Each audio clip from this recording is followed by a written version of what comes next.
Good morning students. आज हम नया टॉपिक पढ़ेंगे ट्रांसफॉर्मेशन। ट्रांसफॉर्मेशन जो है इसमें मेन क्या रहता है कि आप जो सेंटेंस है उसमें चेंज करते हैं। सेंटेंस जो है उसमें चेंज करते हैं, सेंटेंस का जो स्ट्रक्चर है उसमें चेंज करते हैं, पर जो वो चेंज होता है वो विदाउट चेंजिंग द मीनिंग होता है, विदाउट चेंजिंग द मीनिंग को चेंज किए बिना जब आप किसी स्ट्रक्चर को चेंज कर देते हैं तो उसे कहते हैं ट्रांसफॉर्मेशन। जैसे इंग्लिश में आपने change the sentence from English to Hindi, इस तरह के आपने जो सेंटेंसेस पढ़े हैं, या फिर फ्रॉम अफर्मेटिव टू नेगेटिव और इंटेरोगेटिव आपने पढ़े हैं। डेट कंडीशन में वो क्या करते हैं, मीनिंग भी चेंज कर देते हैं। कैसे चेंज कर देते हैं, जैसे देखिए एक बार, जैसे सपोज इफ मैंने सेंटेंस लिखा, अफर्मेटिव सेंटेंस लिखा, अफर्मेटिव, और मैंने लिखा सी इज ऑनेस्ट, और मैंने कहा इसको चेंज करो, किसमें, नेगेटिव में, और आपने चेंज कर दिया इसको सी इज नॉट ऑनेस्ट। अब देखो दोनों का मीनिंग चेंज हो गया। इसका मीनिंग तो क्या है, ईमानदार है, यहाँ तो ईमानदार है, और नीचे वाले में देखो यहाँ यही लड़की ईमानदार नहीं है। तो जब नॉर्मली आप चेंज करते हैं और सेंटेंस पैटर्न चेंज करते हैं तो उनके मीनिंग चेंज हो जाते हैं। बट ट्रांसफॉर्मेशन क्या है, इसमें आप स्ट्रक्चर तो चेंज करेंगे बट इसमें आपको उनके क्या नहीं करने हैं, मीनिंग चेंज नहीं करने हैं। Without changing the meaning, if you change any structure, ठीक है, then it will be called transformation. तो वो क्या कहलाता है, ट्रांसफॉर्मेशन कहलाता है।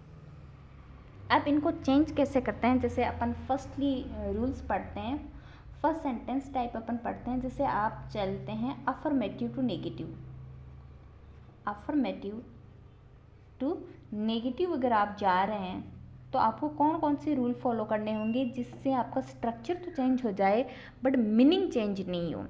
तो सबसे पहला फैक्ट और रूल ये कहता है कि आप चेंज करते time not plus opposite word का यूज करेंगे।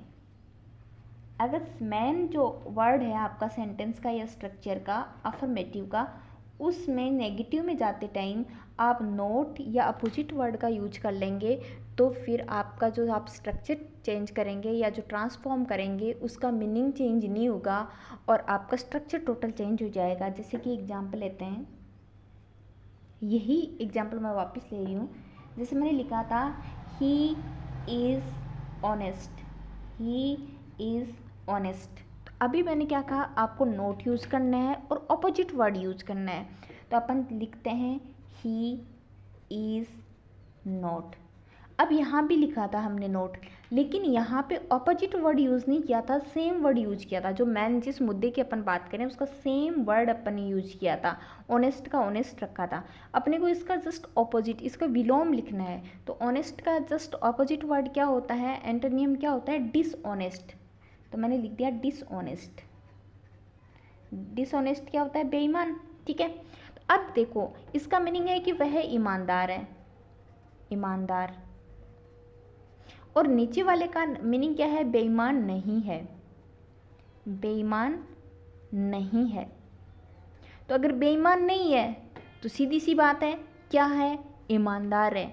अगर वो बेईमान नहीं है, अगर वो डिसऑनेस्ट नहीं है तो सीधी सी बात है वो क्या है, वो ऑनेस्ट है। तो अपने स्ट्रक्चर तो चेंज कर दिया, ये अफर्मेटिव से नेगेटिव में तो आ गए, ठीक है, लेकिन इसका दोनों का मीनिंग सेम है। ये सेंटेंस अफर्मेटिव है, ये नेगेटिव है, लेकिन दोनों में मीनिंग का चेंज नहीं आया। लेकिन ऊपर वाले में जैसे नॉर्मली अपन चेंज करते हैं, नॉर्मली ट्रांसलेट करते हैं, उस कंडीशन में देखो यहाँ मीनिंग चेंज हो गया। क्या हुआ, ऊपर वाले का मीनिंग है कि वह ऑनेस्ट है और नीचे वाले का मीनिंग हुआ कि वह ऑनेस्ट नहीं है, पर यहाँ पे दोनों का मीनिंग क्या है, वह ऑनेस्ट है।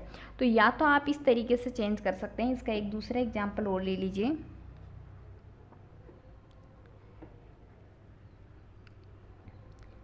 I am innocent, I am innocent, कि मैं इनोसेंट हूँ। ठीक है, अब आप नेगेटिव लगाइए, नेगेटिव लगाएंगे तो क्या बनेगा, आई एम, फिर आपको क्या लगाना था, नोट लगाना था, तो आपने क्या लगा दिया, नोट। अब इनोसेंट का मीनिंग जस्ट ऑपोजिट क्या होता है, गिल्टी। ठीक है, तो I am not guilty, guilty क्या होता है, दोषी, और इनोसेंट क्या होता है, निर्दोष।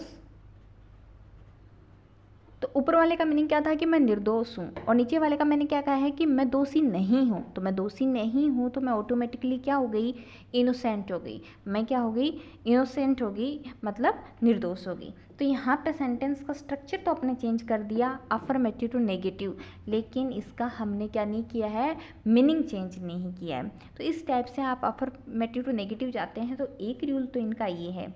फिर सेकेंड रूल ये कहता है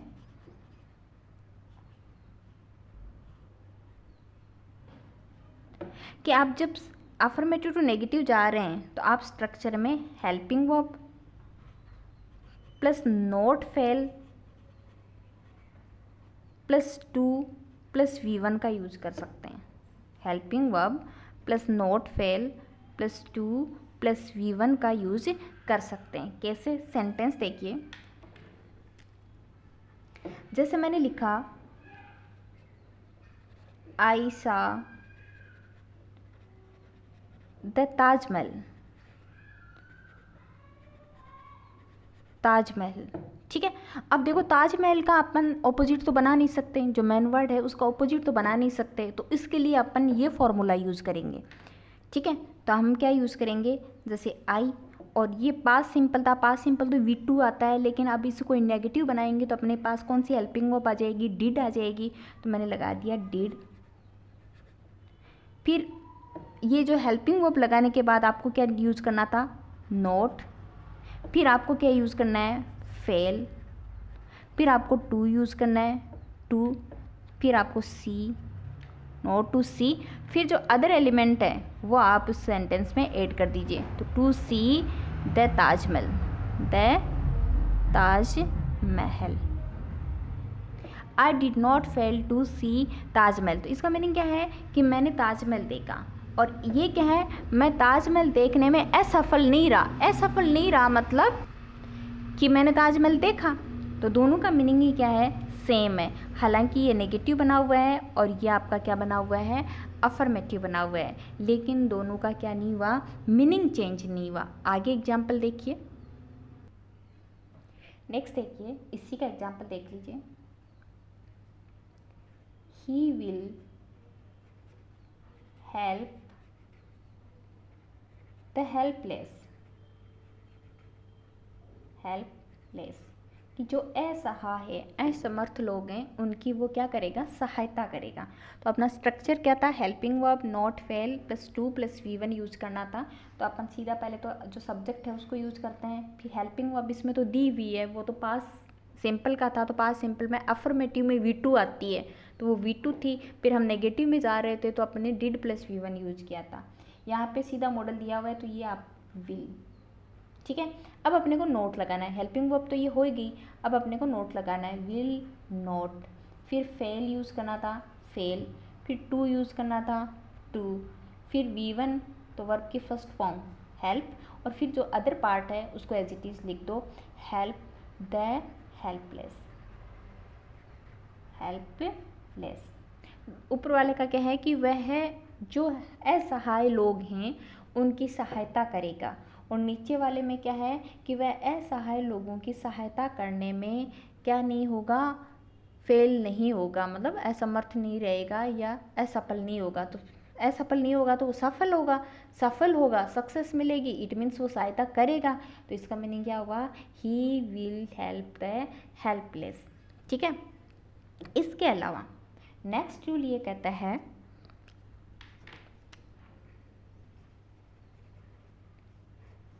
आप सेंटेंस में नॉट प्लस विदाउट,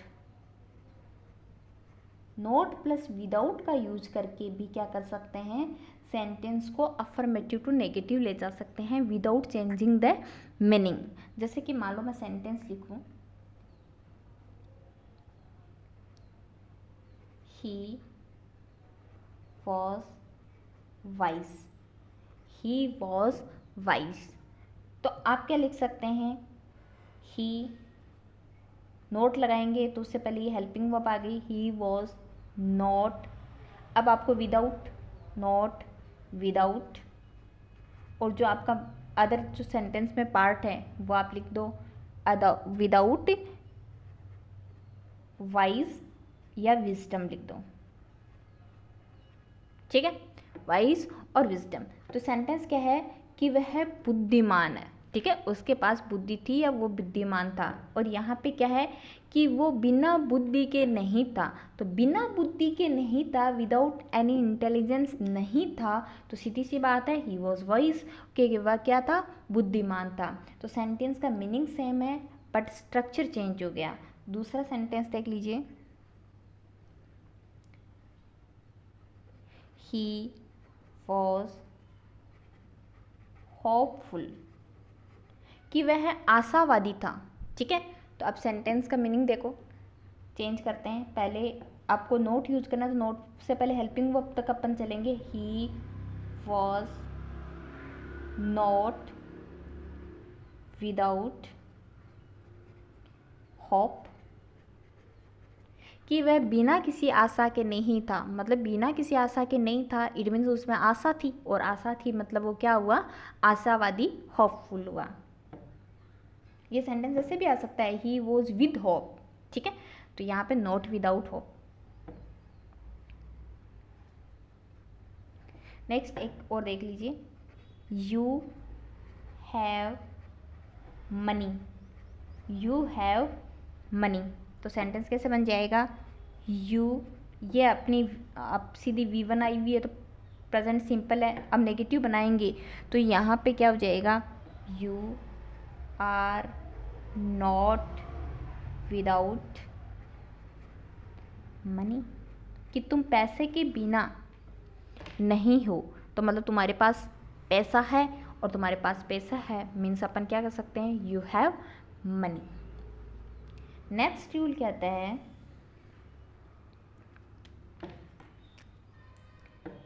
सेंटेंस में अगर अफर्मेटिव में आपको ओनली या अलोन मिल जाए तो उसका नेगेटिव अगर आप विदाउट चेंजिंग मीनिंग कर रहे हैं तो उसको आप बनाएंगे नन बट से, नन बट से। कब, जब सेंटेंस अफर्मेटिव में ओनली या अलोन मिल जाए और आपको सेंटेंस का ट्रांसफॉर्मेशन करना है, मतलब सेंटेंस को चेंज तो करना है अफर्मेटिव से नेगेटिव में, पर उसका मीनिंग चेंज नहीं होना चाहिए, तो उस ओनली अलोन को आप किस में लेके चलेंगे, नन बट में। अब ये जो ओनली और अलोन है, ये या तो आपको इस हिसाब से मिलेंगे ओनली प्लस नाउन, या फिर नाउन प्लस अलोन, ये इस टाइप से मिल सकते हैं दोनों ही। ये जो ओनली और अलोन है वो या तो मिलेगा ओनली प्लस नाउन या फिर नाउन प्लस अलोन मिलेगा, जिसको आप किस में लेके जाएंगे, नन बट में लेके जाएंगे। एग्जाम्पल देखिए, only you can solve this problem, this problem, ठीक है। तो आप इसको चेंज कैसे करेंगे, मैंने कहा कि आपको नन बट कर देना उसकी जगह, तो आप क्या ओनली की जगह क्या कर दोगे, नन बट, नन बट। अब क्या आ जाएगा, आगे जो सेंटेंस है वो एज इट इज आपको लिखना है, none but you can solve this problem, none but you can solve this problem. तो यहाँ ऊपर वाले सेंटेंस का मीनिंग ये है कि सिर्फ तुम ही इस समस्या का समाधान कर सकते हो, और नीचे वाले का मीनिंग है कि सिवाय तुम्हारे कोई भी समस्या का समाधान नहीं कर सकता, कोई भी इस समस्या को सोल्व नहीं कर सकता। नन है मतलब सेंटेंस क्या हो गया, यहाँ पे नेगेटिव हो गया ना, नन या नो वन आता है, इट मीन सेंटेंस नेगेटिव हो गया। ठीक है, तो इसको आपने अफर्मेटिव टू नेगेटिव में चेंज किया। ऊपर वाले का मीनिंग है कि तुम्हारे अलावा सिर्फ तुम ही सोल्व कर सकते हो, और नीचे वाले का मीनिंग है कि तुम्हारे अलावा कोई सोल्व नहीं कर सकता, इट मीन्स सिर्फ तुम ही कर सकते हो। एग्जाम्पल दूसरा देख लीजिए, only a foolish man can behave like this. अब इसको आप चेंज करेंगे तो कैसे बन जाएगा, none but a foolish man can behave like this. तो ऊपर वाले का मीनिंग क्या है कि सिर्फ एक मूर्ख व्यक्ति ही ऐसा व्यवहार कर सकता है, और नीचे वाले का मीनिंग क्या है, मूर्ख के सिवाय कोई भी ऐसा व्यवहार नहीं कर सकता। तो मूर्ख के सिवाय कोई भी नहीं कर सकता, इट मीन्स सिर्फ एक फुलिश मैन ही ऐसा क्या कर सकता है, बिहेव कर सकता है। अब अलोन का एक एग्जाम्पल और देख लीजिए। अलोन की बात की थी अपन ने कि अलोन जब आएगा तो वो नाउन प्लस अलोन आएगा। यहाँ ही मैं एग्जाम्पल बता रही हूँ ताकि आपको समझ में आ जाए। The brave alone deserve the fair. ठीक है, कि जो बहादुर हैं सिर्फ वही फेयर यानी अच्छा डिजर्व करते हैं। अब यहाँ पे तो पहले अपने नाउन और फिर अलोन है, लेकिन यहाँ जब आप चेंज करेंगे तो अपन जैसे चेंज करते आए हैं वैसे ही करेंगे। क्या कर देंगे, none but the brave deserve the fair. कि बहादुर ब्रेव जो हैं उनके सिवाय कोई भी अच्छा डिजर्व नहीं करते।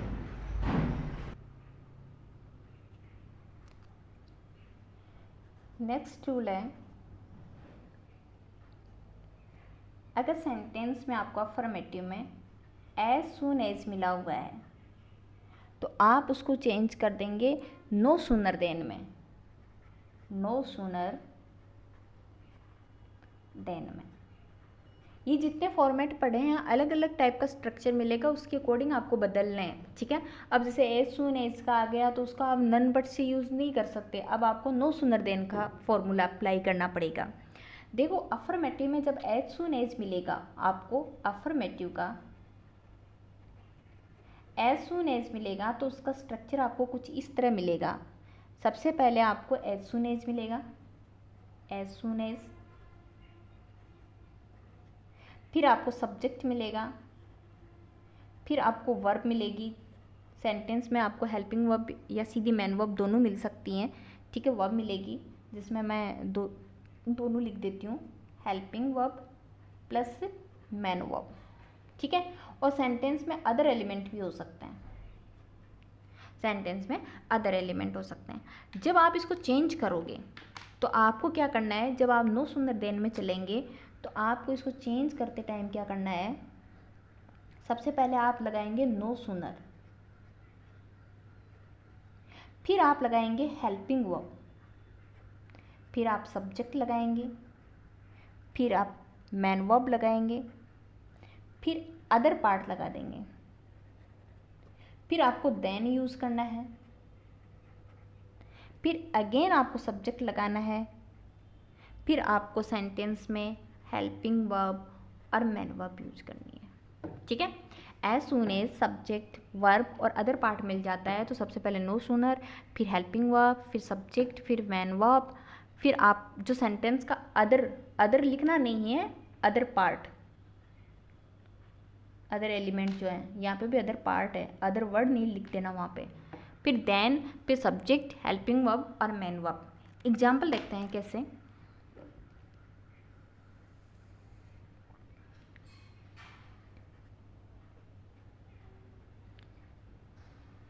As soon as he saw me, he ran away. He ran away। ठीक है, तो आपने स्ट्रक्चर देखो, as soon as, subject subject. अब ये पास्ट सिंपल का है, अफर्मेटिव है, तो इसमें अपने को हेल्पिंग वर्ब की जरूरत नहीं पड़ी, सीधी V1 लिख दी अपन ने।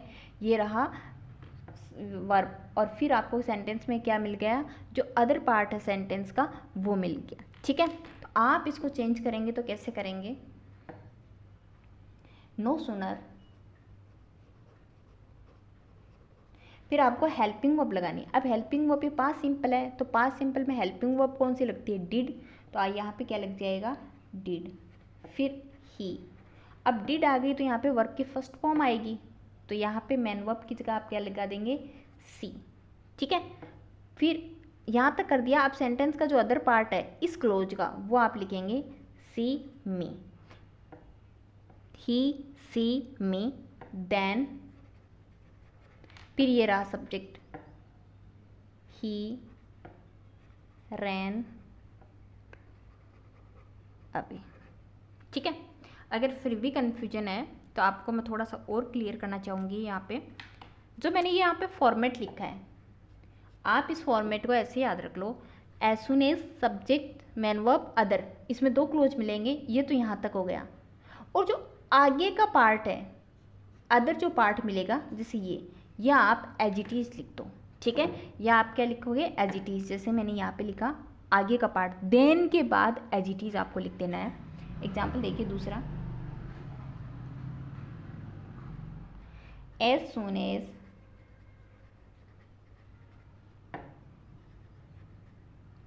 आई had reached the station,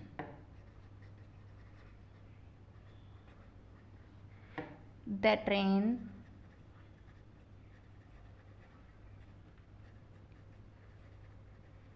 steamed off। ठीक है, तो अपन जो बात कर रहे हैं, ये ऊपर वाला जिसके चेंजेस होंगे वो यहाँ कॉमा से पहले पहले की बात कर रहे हैं, फिर देन लग जाएगा दोनों को जोड़ने के लिए, और आगे वाला क्लोज आपको ऐसे का ऐसा लिखना है। तो अपन ने एज सुन एज की जगह क्या यूज़ करना, नो सूनर, तो लिख दो नो सूनर। फिर आपको हेल्पिंग वर्ब लगानी है, तो हेल्पिंग वर्ब हैड है, तो ये लगा दो हैड। इसके बाद में आपको सब्जेक्ट लिखना है, तो ये लो सब्जेक्ट आई। फिर आपको मेन वर्ब लगानी है, तो रीच्ड द स्टेशन। फिर आ जाएगा इस कोमा की जगह देन, और जो आगे वाला है कोमा के बाद वाला देन लगाने के बाद एज इट इज लिख देंगे, the train, then the train steamed of.